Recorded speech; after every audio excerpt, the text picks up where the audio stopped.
어떤 한 간사님과 대화를 통해서 은혜를 누렸던 기억이 있습니다. 정말 지치고 고단한 일상을 드러내고 어떻게든 이 수요 예배의 자리에, 이 현장 예배의 자리를 사수하시는 우리 간사님의 삶을 제가 유심히 들여다보다가 새벽 기도부터 또 금요 철야까지 또 주말에는 목양 사역까지 수고하시는 간사님의 모습에 제가 걱정하는 마음을 담아, 간사님 수요 예배는 좀 쉬십시오, 그러다 쓰러지십니다, 이렇게 제가 좀 믿음 없는 소리를 했습니다. 그랬더니 간사님께서 한치의 망설임도 없이 바로 말씀하시더라고요. 목사님, 저 예배 없으면 못 삽니다. 그리고 예배가 내가 유일한 기쁨을 누리는 시간이고 내가 버틸 수 있는 힘을 얻는 시간이다라는 그런 고백을 듣게 됐습니다. 목사보다 간사가 낫죠. 이 시간 온라인으로 또 오프라인으로 함께 예배하는 우리 3일의 모든 성도들 가운데 이런 고백이 있었으면 좋겠습니다. 현실적으로 코로나19로 인해서 예배 형태와 또 패턴이 많이 달라진 것은 사실입니다. 그러나 우리의 본질은 변하지 않습니다.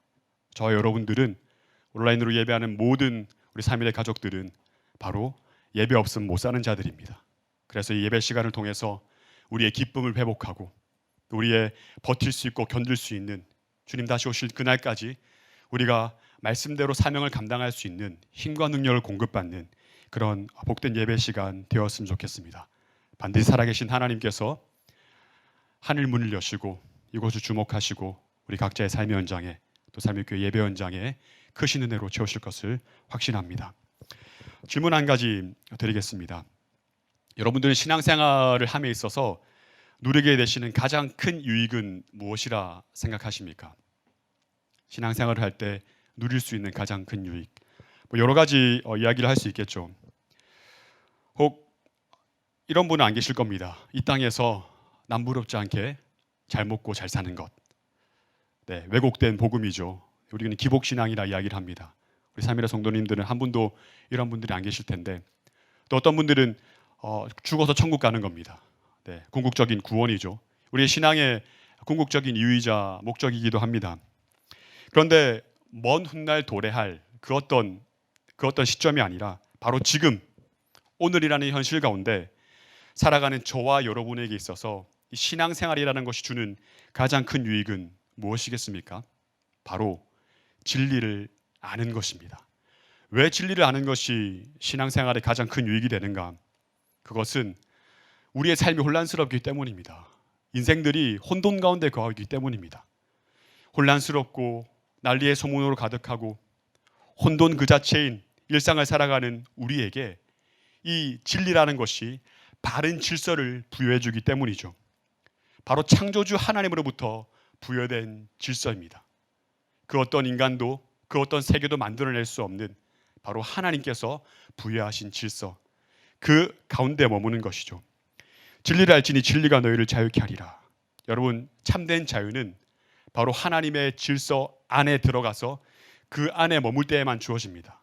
예수님께서는 이것을 평안이라 말씀하십니다. 그런데 우리가 지금 신앙생활을 하고 있고 복음을 알고 있고 그리스도를 믿어 구원받은 백성으로 살아가고 있음에도 불구하고 이 성경이 약속하고 있는 이 확보된 평안을 누리지 못하는 이유는 무엇입니까? 그것은 바로 우리가 가변적인, 하루에도 수없이 변하는 그 질서 가운데 녹아져 있기 때문이죠. 하나님의 질서가 아닌 세상의 질서에 함몰되어서 오히려 하나님의 질서보다 세상의 질서가 익숙한 삶을 살고 있기 때문에 예수를 믿지만 우리 가운데 평안이 없는 겁니다.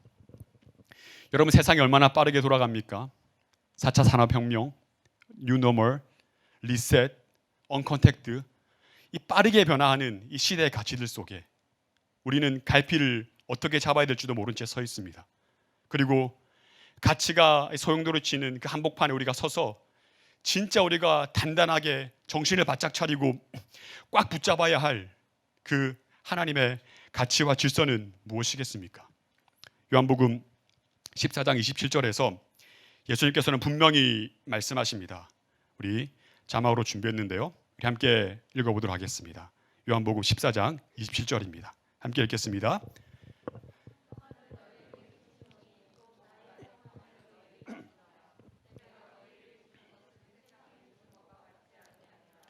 너희는 마음에 근심하지도 말고 두려워하지도 말라. 아멘. 예수님께서 직접 하신 말씀이죠. 예수님께서 나의 평안이라 말씀합니다. 이 나의 평안은 예수님 스스로 만들어내신 게 아닙니다. 바로 창조주 성부 하나님과의 그 관계 속에 예수님도 얻게 된, 누리게 된 평안이죠. 그 평안을 나의 제자인, 구원받은 백성인 너희에게 분명히 보시면 끼치노라라고 이야기를 하고 있습니다. 끼친다라는 표현은 예수님이 받은 것을 그대로 흘려보낸다라는 의미를 가지고 있습니다. 결국 세상은 우리에게 참된 평안을 줄 수 없습니다. 진정한 질서 가운데 머물게 할 수 없습니다. 세상이 줄 수 없는 것이죠. 왜냐하면 세상은 영원하지 않기 때문입니다. 불변하지 않기 때문이죠. 그러니 성도라면 당연히 평안이 어디 있나, 세상을 두리번거리며 주변을 두리번거리며 살아가서는 안 되는 것이죠. 왜냐하면 그곳에는 평안이, 참된 질서가 없기 때문입니다. 이처럼 무한의 실체를 대변하지 못한 채 변화무쌍한 삶을, 변화무쌍한 질서 속에 끊임없이 혼란스러워하는 인생들에게는 반드시 동반되는 것이 있습니다.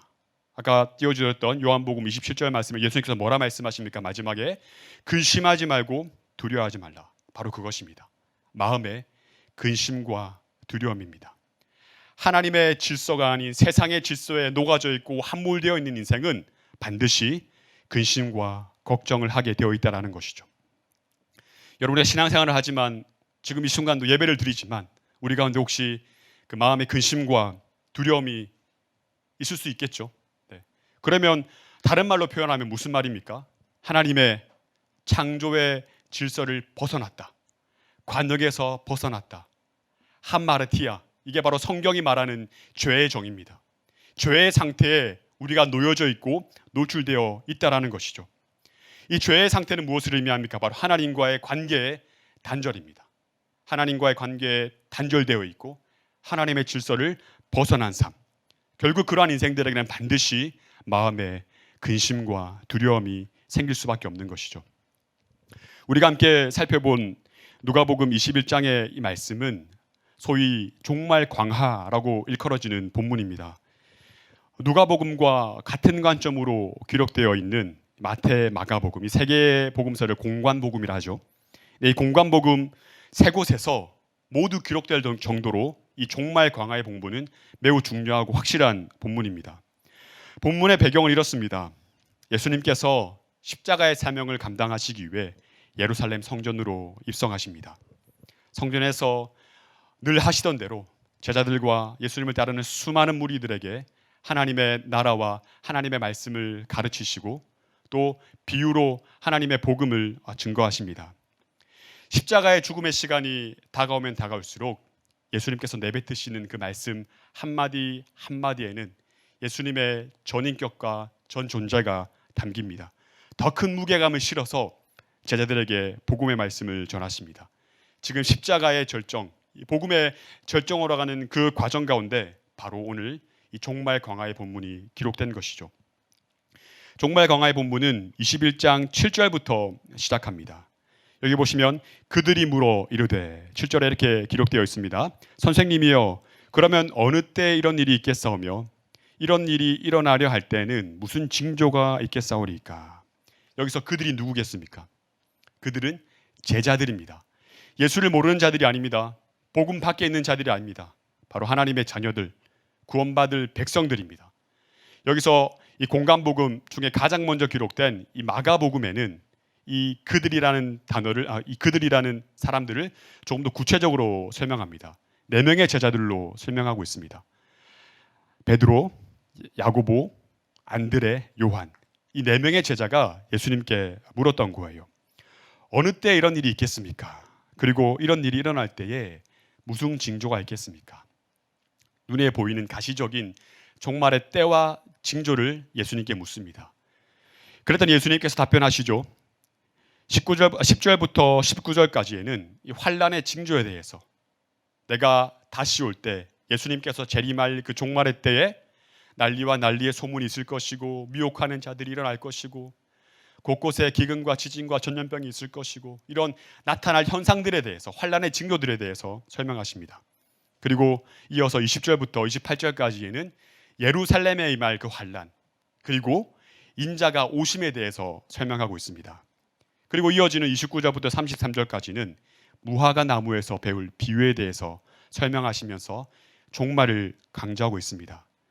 예수님께서는 곧 십자가의 죽음을 코앞에 두신 상황에서 계속해서 제자들에게, 그의 사랑하는 제자들에게, 그의 백성들에게 이 종말을 강조하고 있습니다.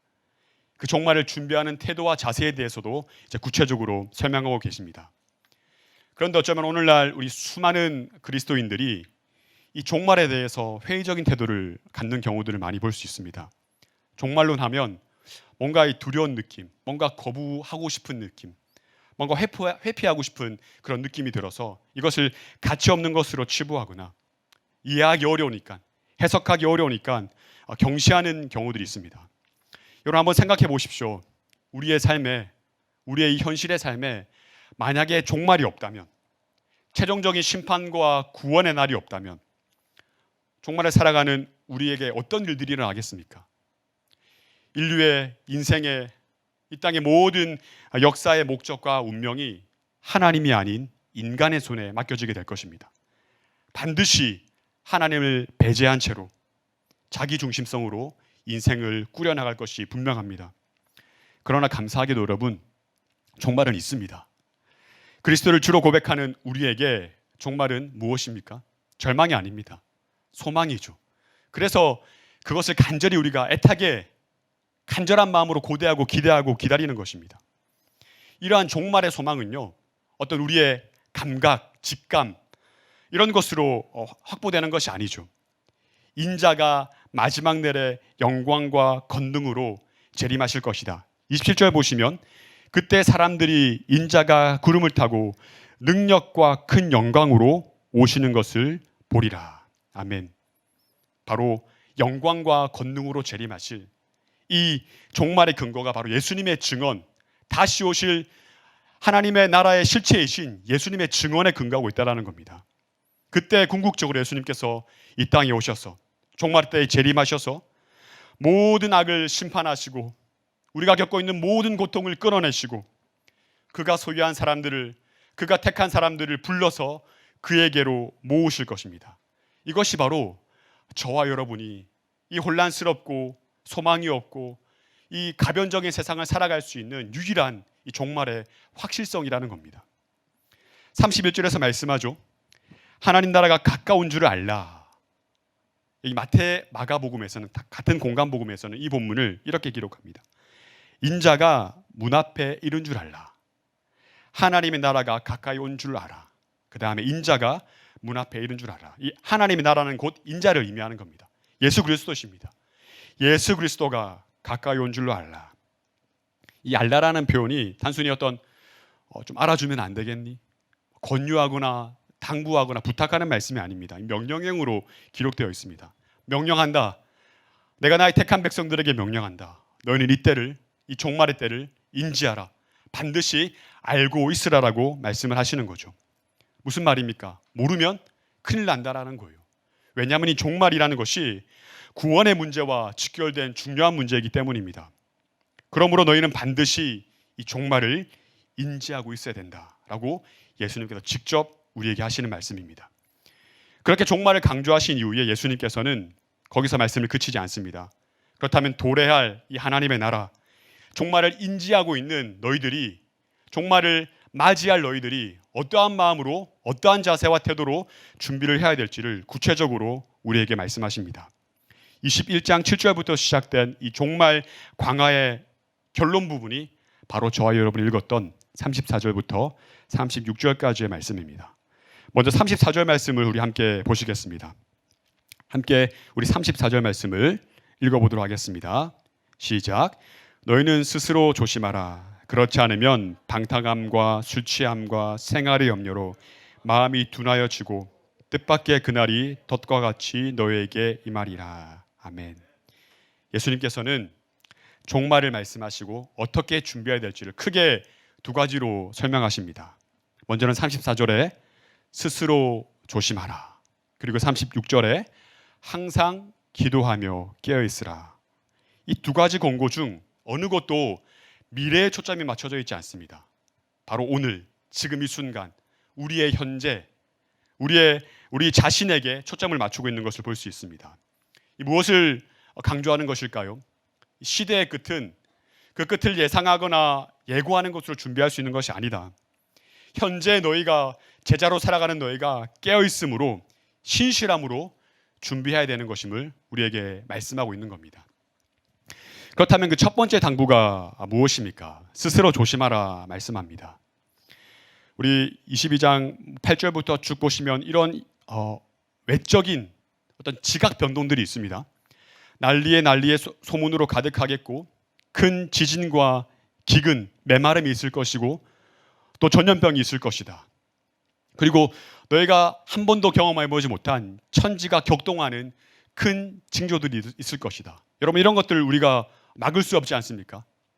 외부로부터 경계해야 되는 것들입니다.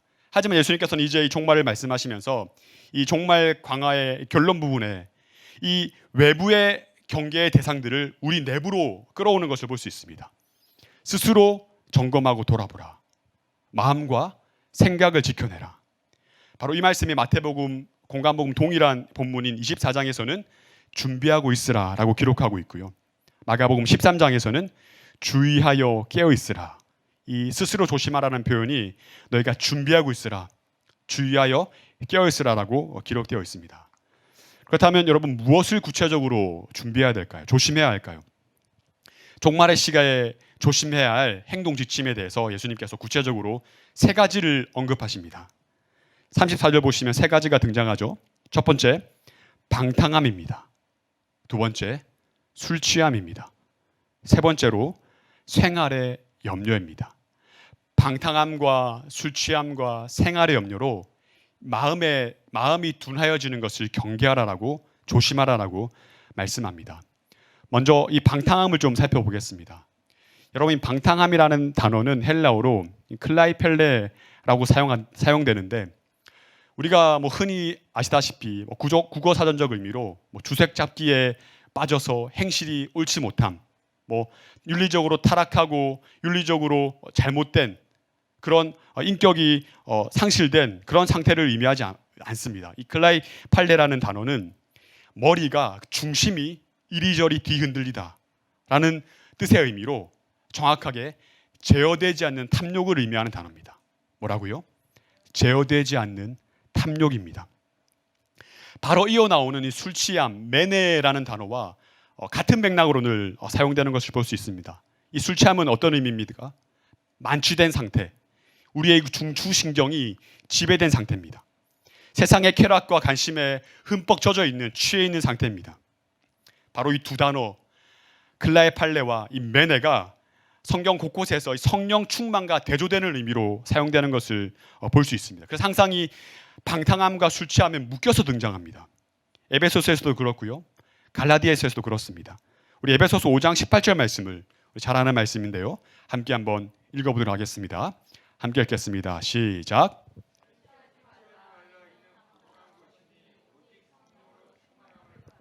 아멘. 여기도 바로 술 취하지 말라. 이는 어떤 것이요?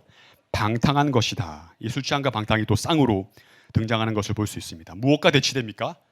성령 충만과 배치됩니다. 여러분에게 성령으로 충만함을 받으라, 입으라는 말인데, 이것은 우리가 어떤 성령 충만하지 않은 것들을 벗고 갖다 입는 그런 개념이 아니라 성령이 강권적으로 우리의 전 존재를 덮어버리는 겁니다. 이게 바로 성령 충만의 의미죠. 이 술 취함, 술에 지배되고 잠식되는 것과 동일한 의미를 가지고 있습니다. 그래서 늘 성경에서는 이 대조, 이 성령의 소욕과 이 육체의 소욕, 즉 방탕함과 술 취함은 갈라디아서에서 보면 육체의 소욕으로 설명을 하고 있거든요. 즉 성령의 소욕이 아닌 육체의 소욕을 따라가는 삶, 그런 삶은 어떻게 됩니까? 바로 세 번째로 이어집니다. 생활의 염려에 빠지게 된다는 겁니다. 방탕함과 술 취함은 육체의 소욕을 따라가는 삶이고, 그런 삶을 살아가는 사람은 반드시 생활의 염려에 빠지게 된다라고 예수님께서 말씀하시는 거죠. 이 염려라는 단어는 원어적으로 다른 방향으로 이끌리다, 마음이 둘로 갈라지다, 마음이 나뉘어지다라는 의미를 가지고 있습니다. 무슨 말입니까? 일상생활 속에서 우리의 삶이 자꾸 우리의 중심이 다른 방향으로 이끌리는 거예요. 마음이 나누어지는 겁니다. 여러분, 종말의 때 예수님 말씀대로 스스로 우리가 조심하지 않으면 반드시 이 방탕함과 술 취함으로 생활의 염려에 빠져서 마음이 둔화해져서 주님이 오실 그날을 망각한 채 준비되어 있지 않은 모습으로 우리가 예수님을 맞이할 수 있다라고 성경은 우리에게 말씀하시는 것이죠. 마음이 둔해진다는 건 어떤 의미입니까? 어떤 무거운 것으로 꽉 짓누르다, 꽉 누르다라는 의미를 가지고 있습니다. 하나님 말씀을 따라 살려고 하는데 뭔가 우리의 그 마음을 꽉 누르고 있는 겁니다. 예수님의 다시 오실 그 재림을 기대하며 또 우리의 마음을 지키려고 하는데 뭔가 우리를 꽉 사로잡고 있는 거예요. 하나님의 말씀에 따라, 그분의 뜻에 따라, 성령의 소욕에 따라 반응하려고 하지만 반응하지 못하도록 우리를 뭔가 꽉 짓누르고 있는 그 상태를, 지배당하고 있는 그 상태를 둔하다라는 표현으로 사용하고 있습니다.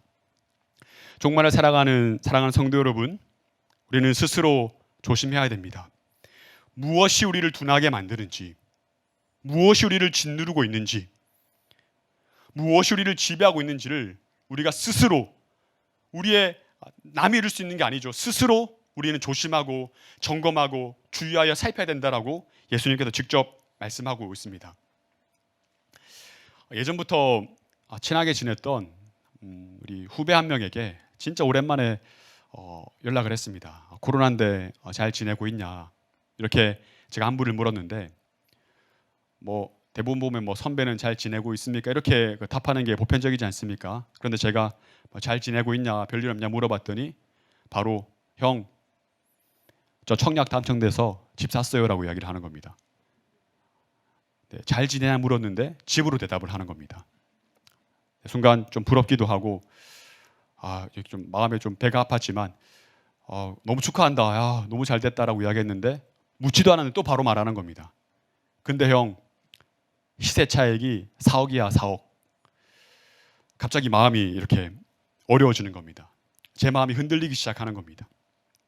맞아, 힘겹게 전세를 구해서 정말 행복하고 감사하게 하나님 이 집 조금 넓어져서 너무 감사하게 살고 있었는데 갑자기 그 말을 듣는 순간 제가 살고 있는 집이 초라해 보이는 겁니다. 제 집이 아니죠, 전세니까.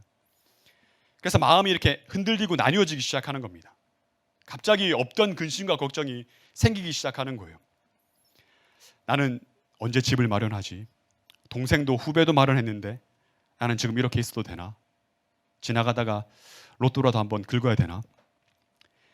아내와 딸이 그 차가 지나다니지 않는 그 안전한 놀이터가 있는 곳, 비와 눈이 와도 비와 눈을 맞고 차에 타지 않는 모든 것이 갖춰져 있는 지하 주차장에 있는 그 집을 나도 마련해야 되나?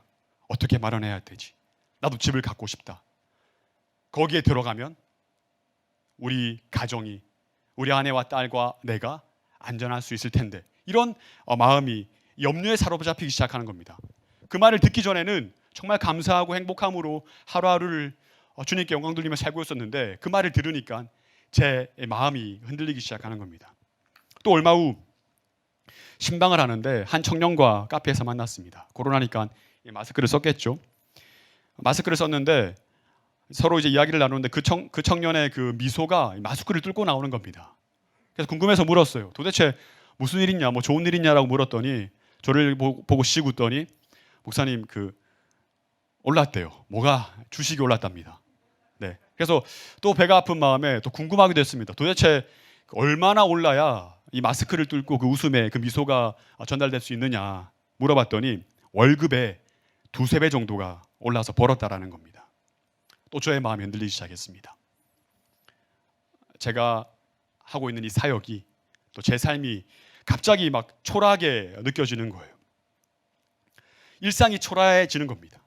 분명 나는 진리의 말씀을 옳게 분별하며 부끄러울 것은 인정된 자로 내 자신을 하나님께 드리기에 하나님의 처분에 맡겨진 인생으로 살고자 목회의 길을 걷고 있음에도 불구하고 세상의 풍조죠, 주변에서 들려오는 그 소리로 인해서 내 마음이 흔들리기 시작하는, 부러운 겁니다. 부러움과 동시에 어떤 마음이 몰려옵니까? 염려가 몰려오는 것이죠. 나는 언제 한번 저렇게 벌어보지? 내가 가진 모든 것이 작게만 보입니다. 더 중요한 것은요, 커피값을 제가 냈다라는 겁니다. 지금 제가 이 청약과 주식, 부동산과 주식을 죄다 부정적인 시각으로 여러분들께 말씀드리는 게 절대 아닙니다. 분명 미래를 준비하는 어떤 경제적인 수단과 방법이 될 수 있습니다. 제가 말씀드리고 싶은 것은요, 바로 아까 예수님께서 스스로 종심하라 하셨던 그 방탕함과 술 취함입니다. 그리고 바로 이어지는 생활의 염려예요. 주어진 것에 만족하지 못하고 세상의 논리와 가치에 함몰되도록 제어되지 않는 탐욕, 그 방탕함이 우리 가운데 너나 할 것 없이 작용하는 겁니다. 세상에 속해 있지 않다, 예수를 믿는다라고 말하는 우리지만 세상에 포함되어 살다 보니까 그 세상의 가치와 논리 속에 우리의 마음이 영향을 받는 겁니다. 그것에 우리가 관심을 두고 그것에 집중하여 함몰되어 빠지다 보면 우리도 모르게 그 방탕함과 술 취함의 영향을 받게 되고, 그것은 무엇으로 이어진다고요? 반드시 생활의 염려. 예수님께서 근심하고 두려워하지 말라고 했던 그 근심과 두려움의 삶에 우리가 서 있게 된다라는 것이죠. 중심을 잃게 만듭니다. 우리의 머리를 흔들어 버리는 것이죠. 일상의 사명을 망각하게 만듭니다. 내가 왜 존재하는가? 목사님께서도 말씀하셨습니다. 사명이 없는 인생은 고깃 덩어리와 같아. 우리를 그냥 고깃 덩어리로 만들어 버리는 것이죠. 하나님께서 우리 삶의 각자의 자리에 일상에 부여하신 그 사명을 망각시켜 버리는 겁니다. 그리고 감사를 상실하게 만듭니다. 여러분, 감사가 무엇입니까? 감사는 우리가 하나님의 주권을 선택하는 가장 적극적인 신앙 고백의 행위입니다. 하나님의 주권을 버려버리는 거예요. 저와 여러분들이 감사하는 삶을 살지 않는다, 감사함이 내 가운데 없다, 불만과 불평과 원망과 근심과 걱정으로 가득하다는 것은 하나님의 주권을 포기하고 던져버렸다라는 겁니다. 바로 그러한 삶으로 이 방탕함과 술 취함과 생활의 염려로 우리의 마음이 둔하여진다라고 예수님께서 우리에게 이것들을 너희 스스로 살펴서 조심하라라고 이야기를 하고 있습니다. 여러분, 주식과 청약과 이 부동산과 함께 등장하는 핫한 단어들이 있죠. 무엇입니까? 영끌. 들어보셨을 겁니다. 여러분, 영끌이 무슨 의미입니까? 영혼까지 끌어모으다. 뭐를 위해서요? 주식을 위해서, 부동산을 위해서. 여러분, 이것이 예수 믿는 우리들은 경계해야 될 단어 아닙니까? 비성경적인 단어 아닙니까? 영혼을 끌어모아서 하나님의 영광도 드러내지 못한 채 먹고 마시고 하는 것에 우리의 삶의 모든 것을 던져버린다. 그러한 고백이, 이 세상의 가치의 논리와 고백이 영끌이라는 단어에 의도적으로 담겨져 있는 것을 여러분들 기억하셔야 됩니다. 그리고 또 뭐 있습니까? 비투. 비투가 어떤 의미입니까? 재산이 없습니다. 자산이 없으니까, 자본이 없으니까 빌려서 빚을 내서 투자하는 것이죠. 부동산과 주식에. 여러분, 얼마나 무모하고 제어되지 않는 탐욕, 방탕함입니까? 여러분, 이런 것들이 허다하게 우리의 삶을 지배하고 있습니다. 주변 모든 사람들이 지금 방탕함과 술 취함과 생활의 염려에 빠져 있다는 겁니다. 마치 노아의 때와 마찬가지죠. 먹고 마시고 시집가고 장가가는 것에 영끌해서 영혼을 끌어다가 바쳐서 거기에 함몰되어 살아가고 있는 시대가 지금 저와 여러분들이 살아가고 있는 시대입니다. 예수님께서 분명 말씀하시지 않습니까? 마지막 때가 다가오면 다가올수록, 종말의 때가 이르면 이를수록 이런 것들로부터 너희가 조심하라. 다른 말로 무슨 말입니까? 이런 것들이 더 극심하게 일어난다라는 말입니다. 얼마 전 아내와 함께 인왕산, 여기 광화문 뒤쪽에 있죠. 별로 한 80m 되는 산으로 알고 있는데, 이렇게 오랜만에 한번 이렇게 등산을 다녀왔습니다. 아내와 함께 이렇게 손을 잡고 올라가는데, 올라가는 사람, 내려오는 사람 할 것 없이, 정상에 있는 사람 할 것 없이 모든 사람들이 다 얼마나 올렸냐, 주식 이야기를 하고 있는 거예요. 그래서 아내랑 이렇게 이런저런 이야기를 하면서 내려왔는데, 밥을 먹는데도 양쪽 사이드의 모든 사람들이 이 주식 이야기를 하는 겁니다. 산골짜기 여기저기 방탕함과 술 취함과 생활의 염려의 소리가 들리는 겁니다. 허다합니다. 여러분, 제가 장담하건대 그날이 가까우면 가까울수록 이런 일들이 더 창궐합니다. 더하면 더했지 덜하지 않다라는 말입니다. 이런 현실 속에 평범하게 성실하게 살아가고 있는 이 청년들이 느끼는 이 상대적인 박탈감, 이것으로 인해 생겨난 말이 있죠. 뭡니까? 혹시 아시는 분 안 계십니까? 벼락거지입니다. 벼락거지. 벼락부자는 들어보셨죠? 근데 이제 벼락부자는 옛날 이야기입니다. 벼락거지입니다. 내가 자고 일어나는데 거지가 되어 있는 거예요. 난 일상을 평범하고 성실하고 충실하게 살고 있는데 이 세상의 풍조를 보니, 이 세상의 흐름과 세상의 관심과 이 세상에 돌아가는 흐름들을 보니 내가 거지가 되어 있는 겁니다. 여러분, 저의 상황이 바뀐 게 아닙니다. 아까 후배와의 이야기에 제가 제 중심이 흔들린 거예요. 다른 방향으로 이끌린 겁니다. 그렇게 사역을 마치고 터벅터벅 집으로 들어가는데 얼마 전 2돌이 지난 3살 된 아기가 아빠 하면서 저한테 버럭 안기는 거예요. 버럭 안았습니다. 그랬더니 방금 교회 학교에서 엄마랑 함께 이렇게 말씀 암송했다고 현관에 제가 서 있는 채로 제 앞에 와서 막 그 말씀을 함께 이렇게 암송하기 시작하는 겁니다. 이 말씀입니다.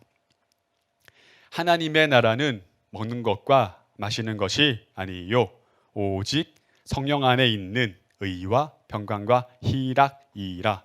네, 아기 버전 같습니까? 네, 로마서 14장 17절 말씀. 아멘. 정신이 번쩍 들었습니다. 하나님께서 제 귀에다가 확성기를 대고 야, 너 정신 차려 라고 말씀하시는 것처럼 느껴졌습니다.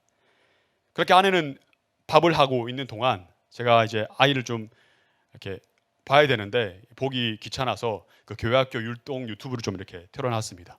틀어놨더니 공교롭게도 이런 찬양이 나오는 겁니다. 준비됐나요? 준비됐나요? 예수님 오시는데. 여러분, 우리 삼육교회 교회학교가 이 다음 세대만을 살리는 것이 아니라 한 가정을 살려냅니다. 한 가정을 구원하는 겁니다. 여러분, 삼육교회 교회학교를 많이 기대해 주시길 바랍니다. 온라인 굉장히 열심히 하고 계시고 은혜가 많습니다. 사랑하는 성도 여러분, 여러분 준비되셨나요? 예수님 오시는데 스스로 깨어서 조심하고 있냐라는 말씀입니다. 이어지는 36절에서도 그리스도의 재림을 기다리는 성도들의 그 자세에 대해서 한 번 더 설명합니다.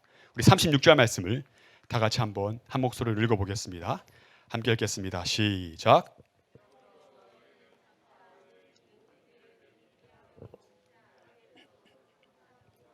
깨어있으라 하시니라. 아멘. 종말을 위한 가장 적극적인 준비는 무엇이겠습니까, 여러분? 깨어있음입니다. 언제요? 지금 깨어있는 겁니다.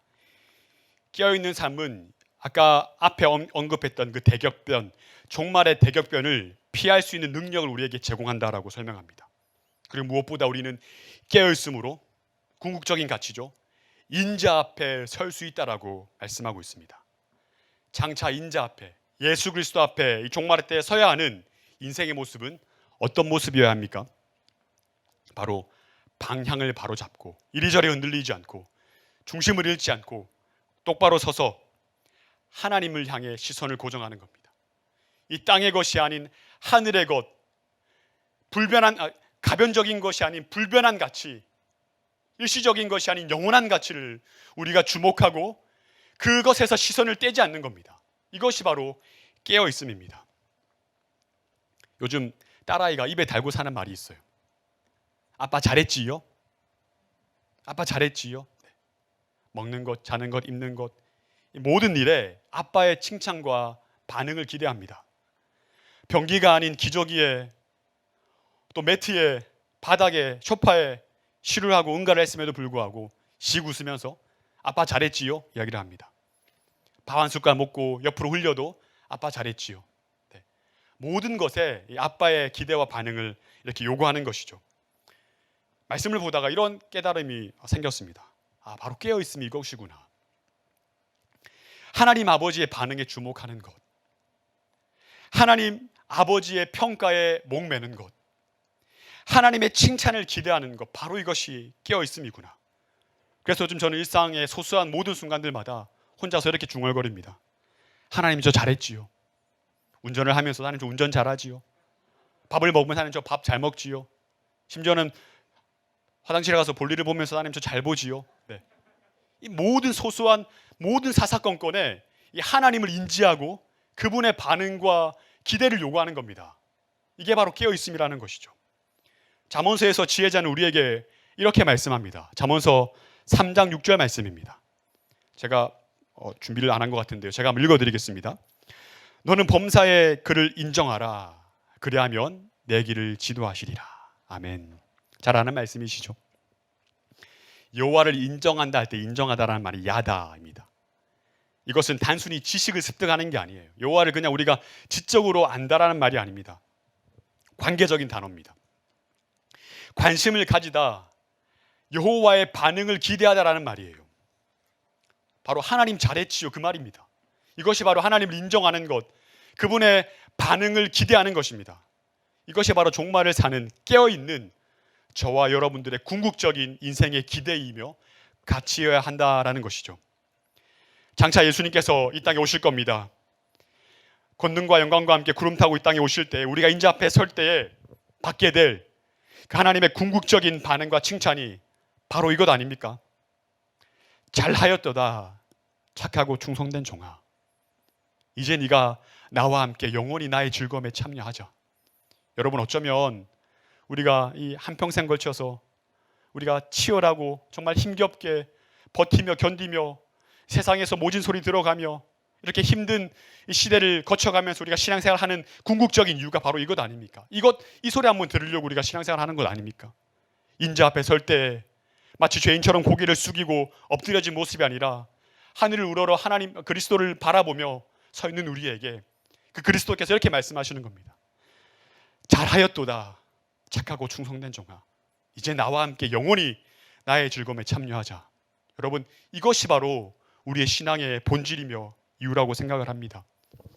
그리고 이 깨어있음은요, 항상 기도하는 것과 평행선을 이룹니다. 뭐라 기록하고 있습니까? 36절에 항상 기도하며 깨어있으라. 그냥 깨어있는 게 아니라 어떻게 해요? 항상 기도하며 깨어있으라.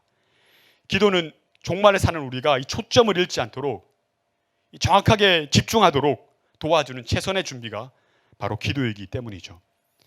여러분, 기도하는 자는 염려하지 않습니다. 여러분 주변에 보십시오. 누가 염려합니까? 기도하지 않는 자가 염려하죠. 기도하는 자는 두려워하지 않습니다. 누가 두려워합니까? 잘 살펴보시면 기도하지 않는 자가 두려워하는 겁니다. 기도하는 자는 중심을 잃지 않습니다. 세상의 어떠한 풍조와 흐름과 가치관과 논리 속에서도 요동치 않습니다. 묵묵하게 하나님만을 바라보고 그분의 말씀 앞에 서서 다시 오실 주님을 고대하며 기다리며 기도하는 자라는 겁니다. 마지막으로 한 가지 더 중요한 자세를 예수님께서 37절에 몸소 보여주십니다. 일상의 모습으로 드러나는 것을 우리가 확인할 수 있는데요. 37절 말씀을 함께 보시겠습니다. 37절 말씀입니다. 함께 읽겠습니다. 예수께서 낮에는 성전에서 가르치시고 밤에는 나가 감람머리라는 산에서 쉬시니. 아멘. 십자가의 죽음을 코앞에 둔 상황에서도 예수님은 흔들림 없이 일상에 충실하셨습니다. 낮에라는 단어가 매일이라는 단어로 이렇게 NIV에서는 번역이 되어 있거든요. 매일 성전에서 가르치시고 밤에는 나가서 감람머리라는 산에서 쉬셨다. 어쩌면 쉬셨다라는 표현보다 더 정확한 번역은 밤을 지내셨다, 유숙하셨다라고 하는 것이 맞을 것 같습니다. 우리 복음서를 보면 예수님께서 이 밤을 새시는 장면은 주로 어떤 장면으로 가득합니까? 밤새 기도하시는 거죠. 무슨 말씀입니까? 말씀과 기도의 전무함으로 일상에 충실하신 예수님의 모습을 의도적으로 예수님께서 마지막 37절에, 여기는 그 누가복음에만 기록되어 있거든요. 누가가 의도적으로 예수님의 모습을 기록하고 있는 것이죠. 결국 십자가의 승리는 곧 일상의 승리로부터 시작되고 준비되는 것입니다. 어떤 극단적인 종말론에 빠져서 우리의 삶의 모든 것을 포기하거나 다른 방향으로 모든 것을 던져버리는 것 결코 아닙니다. 그러한 극단적인 종말론에 우리가 빠져서는 안 되겠죠. 말씀을 맺겠습니다. 지금 우리에게 가장 시급하고 가장 중요하고 급한 것은 무엇입니까? 담임 목사님께서 자주 말씀하시는 그 말씀으로 표현하면 이것입니다. 예수님 오시는 것 말고 급하고 중요한 것 없다. 그렇습니다, 여러분. 예수님 오시는 것 말고 우리에게 더 급한 일 없습니다. 예수님 오시는 것, 이 종말의 때를 우리가 준비하고 맞이하는 것 말고 우리에게 더 시급하고 중요하고 절대적인 가치는 없다라는 겁니다. 종말이 분명히 있으며 그 종말은 바로 우리가 오늘이라는 시간 가운데, 내일이 아닙니다. 오늘이라는 시간 가운데 우리가 맞이하고 준비해야 되는 것이죠. 그렇다면 우리는 확실히 도래하리 종말의 때를 어떻게 준비해야 되겠습니까? 여러분, 세 가지 반드시 기억하십시오. 첫 번째, 스스로 어떻게 해요? 조심해야 합니다. 스스로 조심하라. 무엇으로부터요? 방탕함과 술 취함과 생활의 염려로 마음이 둔하여지는 것을 여러분 경계하셔야 됩니다. 매일매일 새벽을 깨워 말씀 앞에 설 때마다, 잠자리에 들 때마다 나의 일상이, 나의 하루가 이 세 가지로부터 스스로 조심하고 경계했는지를 살피셔야 된다는 겁니다. 제어되지 않은 탐욕, 무엇인가 성령이 아닌 육체의 소욕에 지배되어 있는 것들, 그리고 생활의 염려, 무엇인가로 늘 내 마음이 하나님이 아닌 다른 것으로 이렇게 나뉘어지는 것들, 이런 것들을 우리가 매일매일 점검해야 되는 것이 바로 종말의 때 우리의 준비라는 것이죠. 두 번째로 무엇입니까? 항상 기도하고 깨어있으라는 겁니다. 그분의 질서, 평안 안에 머무르기 위해서는 우리는 늘 기도해야 합니다. 기도하지 않고 근심과 걱정을 하지 않는다, 두려워하지 않는다? 절대 그런 일은 없습니다. 기도하는 자만이 우리의 삶의 환경이 바뀌지 않고 우리가 처해 있는 어떤 여건이 변화되지 않더라도 우리는 중심으로 하나님을 온전히 주목하고 다시 오실 예수님을께 시선을 고정할 때 우리는 근심으로부터, 두려움으로부터 자유할 수 있게 되는 것이죠.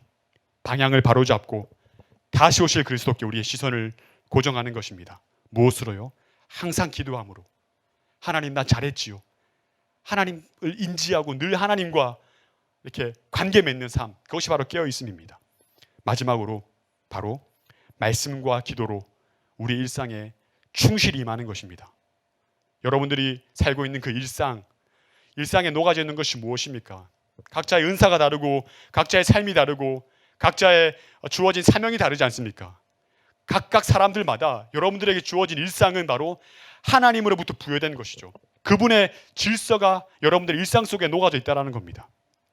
그래서 우리는 맡겨주신, 위로부터 받은 그 사명대로 살기 위해서 끊임없이 말씀과 기도로 우리의 하루하루를 충실한 삶의, 성실한 삶의 모습으로, 신실한 모습으로 채워가야 되는 것이죠. 이러한 마라나타의 신앙, 아멘 주 예수여 오시옵소서, 이런 신앙의 고백으로 다시 오실 주님을 고대하고 기대하고 기도하는 저와 여러분 되시길 주의 이름으로 축복합니다. 이제 우리 함께 찬양하고 기도한 시간 갖도록 하겠습니다. 마라나타, 우리 함께 마음을 담아 다시 오실 주님을 고대하는 마음을 담아 함께 찬양하시겠습니다.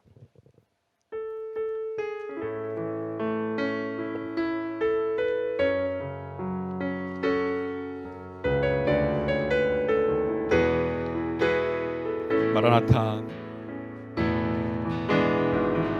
마라나타, 주 예수여 어서 오시옵소서. 땅의 모든 끝, 모든 족속 주를 찬송하게 하소서. 마라나타, 마라나타,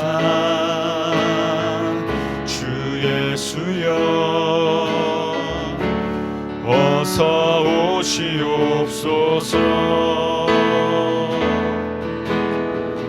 모든 열방이 주께 돌아와 춤추며 경배하게 하소서. 우리 주님 다시 오실 길을 만들자. 십자가를 들고 땅 끝까지 우린 가리라. 우리 주님 하늘 영광 온 땅 덮을 때 우리 땅 끝에서 주를 맞으리. 마라나타, 마라나타, 아멘 주 예수여 오시옵소서. 마라나타, 마라나타, 아멘 주 예수여 오시옵소서. 마라나타 마라나타 마라나타 마라나타 아멘. 주 예수여 오시옵소서 마라나타 마라나타 아멘. 주 예수여 오시옵소서 아멘. 주 예수여 어서 오시옵소서. 주님, 우리가 준비하고 있습니다. 스스로 깨어 조심하고 있습니다. 항상 기도하고 깨어 있습니다. 주님, 오시기만 하시옵소서. 우리의 이러한 신앙으로 주의 재림을 기다리고 오늘도 이 마지막 종말의 시대를 하나님의 마음과 뜻과 하나님의 말씀의 능력대로 살아갈 수 있는 하나님 은혜를 부어달라고 함께 간구했으면 좋겠습니다. 하나님, 우리가 스스로 조심하는 삶 살기를 원합니다. 하나님, 항상 기도하고 깨어있기를 원합니다. 초점을 잃지 않고 말씀과 기도로 우리의 일상의 모든 삶을 충실하게 감당할 수 있는 하나님, 그렇게 다시 오실 주님을 준비할 수 있는 우리의 삶이 될 수 있도록 인도하여 주시옵소서. 방탕함과 술 취함과 생활의 압류로 빠져있는 삶이 있다면 주님, 돌이키길 원합니다. 다시 한 번 더 주의 말씀 가운데 이런 것들을 경계하는 삶 살아갈 수 있도록 인도하여 주시고, 끊임없이 하나님의 반응과 하나님의 기대와 하나님의 그 마음을 우리가 기대하며 살아갈 수 있는 우리의 삶이 될 수 있도록 주님께서 궁극적으로 말씀하실 자라에 드다 충성된 종아, 이제 네가 함께 나오니 나와 함께 나의 즐거움에 참여하자. 이 반응을 기대하며 평생 힘겹고 어려운 삶이지만 끊임없이 주와 함께 동행하며 다시 오실 주님을 주목하며 그 주님을 기다릴 수 있는 우리의 믿음이 하나님 우리의 삶이 될 수 있도록 은혜 부어달라고 이러한 제목을 우리 합심해서 기도하며 저 물러서도록 하겠습니다. 기도하시겠습니다. 살아계신 하나님 은혜를 감사합니다. 하나님, 오늘도 우리에게